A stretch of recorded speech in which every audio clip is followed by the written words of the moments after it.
मैं रमेश मेड़ा। सलोमबर उपचुनाव हुए, उसमें जो गड़बड़ी का माहौल आप पार्टी वाले आरोप लगा रहे हैं, उसके बारे में थोड़ा प्रोसेस बताओगे हमारे दर्शक? देखो, जो मतगणना हुई है और मतगणना के अंदर 15वें राउंड तक 15 राउंड्स जो हुए हैं वहाँ तक तो सब कुछ सही चल रहा था और जो प्रोसेस था उस प्रोसेस को निर्वाचन विभाग के द्वारा फॉलो किया गया। लेकिन 15 राउंड पूरे होने के बाद जस्ट उनके पास किसी का फ़ोन आता है निर्वाचन अधिकारी के पास और उसके बाद से ही जो प्रोसेस होनी चाहिए उस प्रोसेस को फॉलो नहीं किया गया और 18, 19 और 20 जो राउंड हुआ है उस राउंड के अंदर जो मतगणना वाली जो पेटियां थी वो दूसरी पेटियों को वहां पर लाया गया, जो पेटियां पहले सीरियल वाइज लाई जा रही थी और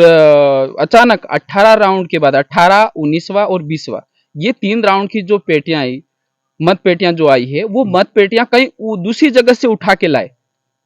दूसरी जगह से। ऐसा हमने कर्मचारियों को भी देखा लाते हुए और ऐसा हुआ है और एक दो जनों ने हमें बताया भी कि इस तरह से वहां पर गड़बड़ी की गई है। तो यहाँ पर पूरा निर्वाचन विभाग का क्या कह सकते हैं, निर्वाचन विभाग की मिली भगत है और अब हम आगे विचार किया है कि हम इस मैटर को हम हाई कोर्ट तक ले जाएंगे, क्योंकि हमारा जो एप्लीकेशन था, रिकाउंटिंग का जो एप्लीकेशन था निर्वाचन अधिकारी को दिया, लेकिन उसने किसी भी तरह की सुनवाई नहीं की और न ही उसने उसके ऊपर कोई एक्शन लिया है। तो इसमें निर्वाचन अधिकारी सीधे तौर पर शामिल है, जबकि 21वें राउंड पर हमारे जो प्रत्याशी है वो प्रत्याशी ने सीधा लिख के दे दिया था कि मैं इस रिकाउंटिंग से सॉरी इस मतगणना से मैं संतुष्ट नहीं हूँ, बहुत सारा गड़बड़ हो रहा है तो इसको रिकाउंटिंग की जाए। लेकिन उनकी बात सुनी नहीं गई और पूरी मतगणना होने से पहले, पूरी मतगणना 22वां राउंड होने से पहले ही उस प्रत्याशी को विजय घोषित कर दिया जाता है और उसको प्रमाण पत्र, जबकि 22वां राउंड बाकी 22वें राउंड के लिए सारी पेटियां पड़ी हुई है ना, और उसको लाया नहीं गया। उससे पहले ही उस